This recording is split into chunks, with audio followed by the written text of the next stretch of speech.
Salut les filles, je suis de retour de Londres et je vais vous faire un haul londonien comme vous n'en avez jamais vu. Alors du coup vous ne savez pas trop sur quel pied danser. Est-ce que c'est du lard ou du dindon? Viande ou poisson? Vous ne savez pas. Eh bien, je vais vous dire tout simplement que je suis partie quelques jours avec mon amoureux. Et j'ai beaucoup apprécié. Au niveau de la culture, au niveau de l'architecture, vous êtes clairement dépaysés. C'est pas du tout comme les petits voyages en Espagne que je me faisais, vu que j'habite pas très loin de l'Espagne, je suis du sud.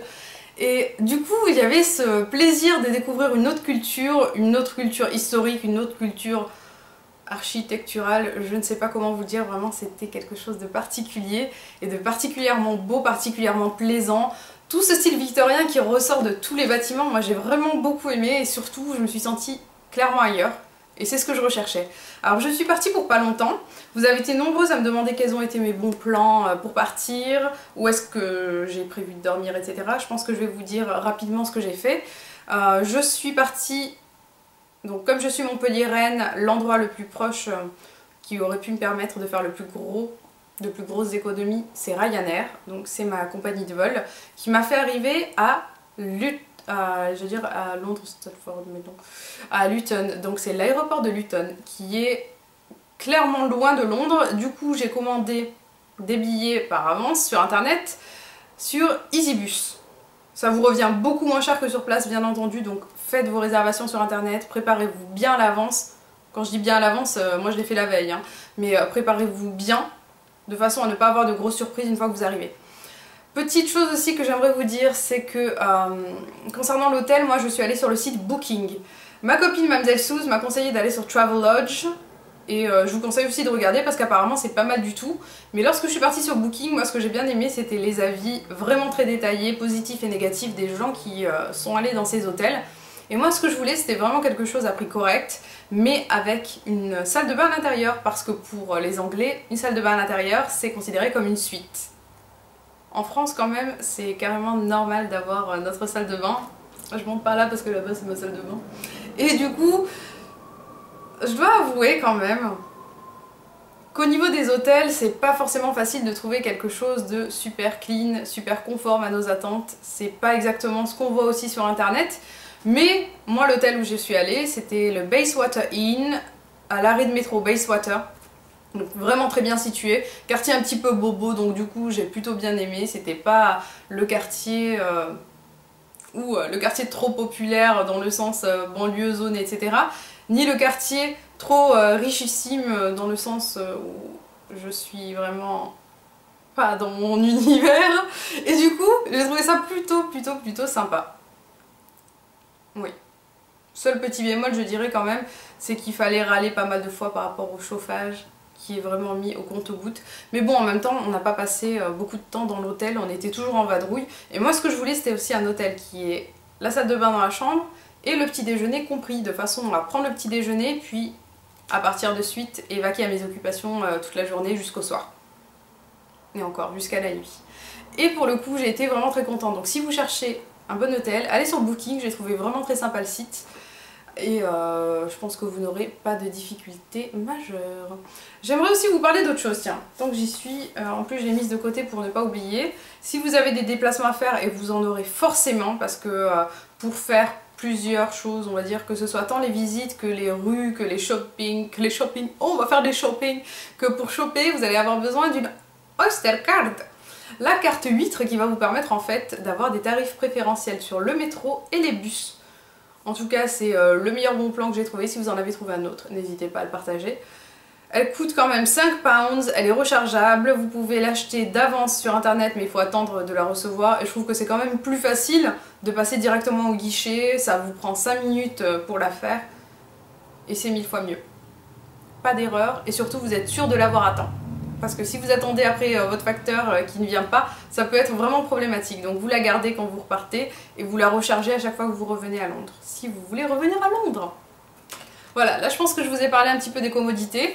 Concernant, ah oui, l'argent, c'est là où j'ai eu le plus de soucis parce que j'ai fait la fine bouche. Je connaissais le taux de change au moment où j'y suis allée. Et vous vous faites forcément arnaquer lorsque vous allez forcément arnaquer. Oh là là, tout le monde va porter plainte contre moi. Non, mais vous allez forcément y perdre lorsque vous allez changer votre argent. Et du coup, j'avais vraiment envie de choisir l'endroit de change le moins élevé. Et j'ai marché, on a marché pendant 3 heures à cause de moi. Laura Dean. Non, l'économe. Non, en fait, j'avais pas envie de me faire arnaquer tout simplement. Et moi, je vous conseille vraiment de faire passer votre carte Visa à Visa International. Ça vaut vraiment le coup. Ça vous permet de ne pas vous prendre la tête comme je me suis prise la tête. Sachant que je vais y retourner à Londres, je vous en parlerai en fin de vidéo. Je pense que ça va être plutôt cool. Alors concernant mes achats à Londres, je pense que vous avez envie de savoir ce qui s'est passé, ce que j'ai acheté. Alors concernant les vêtements, j'ai vraiment envie d'en parler parce que je trouve... Je suis désolée si je vais en froisser plus d'une, mais je trouve qu'en France, on a tout. On a franchement tout. On a des boutiques comme Kookaï où il y a des vêtements de qualité qu'on peut avoir à petit prix ou à prix vraiment très réduit pendant les soldes. Et pour moi, les soldes, c'est ça. Le problème, c'est que quand je suis partie à Londres, je me suis dit, bon, les soldes ont commencé en France, c'est les soldes à Londres, tu vas te calmer, tu vas pas acheter, tu vas te calmer, tu vas pas acheter. Et du coup, j'ai rien acheté quand je suis partie, et je me suis dit que j'allais vraiment faire de super affaires à Londres. Et une fois arrivée là-bas, ben, j'ai été déçue de la qualité des vêtements, parce que c'est la qualité des vêtements qu'on retrouve tant sur internet que dans les petites boutiques pas chères. Je veux dire, Forever 21, c'est Forever 21, New Look, c'est New Look. Et du coup, bah, j'ai pas trouvé les vêtements, parce que j'avoue que j'avais des attentes assez particulières. Je me suis dit peut-être que je vais trouver des vêtements un petit peu comme Kookaï, belle forme, belle qualité de matière, etc. et prix réduit. Et non. No. J'ai pas trouvé. Et pour le coup, ben, côté fringues, je me suis bardée par contre en rentrant en France. Je me suis bardée chez Victoria's Secret. Aïe, mais pour d'autres choses. Mais j'ai gardé les sacs, hein, Victoria's Secret. Ils sont magnifiques. Ils sont magnifiques, c'est des sacs, hein. Mais je trouve vraiment le packaging super girly. Je veux dire, tout le monde a envie d'avoir un petit sac comme ça quand on fait les courses. Je préfère largement avoir ça que les sacs pourris que j'ai. Oh, j'en ai pas des moches là dans le coin comme par hasard. J'ai celui des Galeries Lafayette qui est vraiment pas très moche. Il est correct, hein, il est en carton. Mais celui-ci, il est tellement girly, tellement joli que j'avoue que j'ai été séduite. Il est mignon. Et j'en ai plusieurs en plus des comme ça parce que je me suis bardée là-bas comme je vous le disais. Et ce que j'ai acheté en fait chez Victoria's Secret, c'est des sous-vêtements. Des sous-vêtements. J'en ai pas acheté assez à mon goût, c'est-à-dire que j'ai pris 2 soutiens-gorge, une nuisette et plein de culottes parce que les culottes elles étaient à 2 pounds quoi. Des culottes un petit peu comme des maillots de bain. Vous voyez, façon sans couture. Super simple à porter, genre vraiment des petites culottes sportives que j'aime bien avec des couleurs acidulées. J'ai pris une bleu marine, une prune, vraiment des couleurs que j'aime bien, une rose pâle, une rose un peu plus flashy. Et c'est vraiment le genre de truc que j'aime bien. Au niveau de la nuisette, j'ai pris aussi une nuisette. Mais je vous montrerai pas tout ça parce qu'en fait au départ je comptais vous montrer mes soutiens-gorge etc. que j'avais acheté. Mais ma pudeur ne me permet pas de le faire. Je pense que vous me comprendrez quand même. Vous m'en voudrez forcément un petit peu, mais vous me comprendrez. C'est-à-dire que si jamais ça avait été des choix que j'aurais fait sur un site que je vous aurais montré et qui n'auraient pas forcément été dédiés à mon usage personnel, j'aurais peut-être eu moins de difficultés à vous le montrer. Mais comme je l'ai acheté pour le porter, je sais pas. Peut-être que je suis un petit peu vieux jeu, peut-être que je suis un petit peu pudique sur ce côté-là, je l'avoue. Mais je pense que beaucoup me comprendront, ne m'en voulez pas. Vraiment, j'avais l'intention de vous le montrer, mais je ne peux pas. Donc juste pour vous dire qu'il y avait des nuisettes vraiment très belles, des sous-vêtements vraiment très beaux. Le seul souci c'était les tailles. Les tailles ne sont pas françaises, européennes, je ne sais pas. En tout cas, si jamais vous connaissez votre poitrine et que vous avez l'habitude de voir vos soutiens-gorge, vous n'aurez pas de difficulté majeure à les choisir pour ensuite les essayer en cabine. Ça c'est tout à fait possible. Bon, pour les sous-vêtements en bas, il n'y a pas de souci, c'est small, medium, large, etc. Je pense pas qu'il y ait plus que large chez Victoria's Secret. C'est un petit peu dommage hein, pour les filles qui sont carrément rondes, mais c'est comme ça. Et donc du coup moi je me suis pris une nuisette et vraiment des soutiens-gorge fins, parce que j'aime beaucoup ce genre de sous-vêtements vraiment sexy, vraiment beau, vraiment très bien fini. Je pense que c'est ce qu'on ne retrouve pas forcément dans beaucoup de boutiques de sous-vêtements. Et sur le coup, j'ai été vraiment très contente. Alors petite anecdote, dans la boutique Victoria's Secret il y avait beaucoup d'étrangères, il y avait des françaises, des allemandes, des anglaises, même...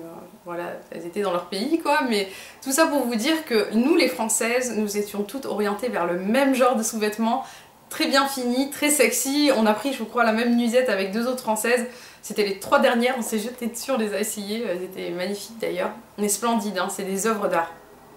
C'est vraiment des œuvres d'art. Très belle finition, les bustiers sont splendides, les soutiens-gorge sont très bien finis également. Et j'avais vraiment envie d'avoir ces jolis soutiens-gorge, ces jolis accessoires comme on voit en fait sur les défilés de Victoria's Secret, que ce soit sur Adriana Lima ou sur une autre bombe atomique. Bon, l'effet n'est pas forcément le même sur soi si on fait pas de sport, mais c'est motivant et c'est franchement très plaisant, je vous assure.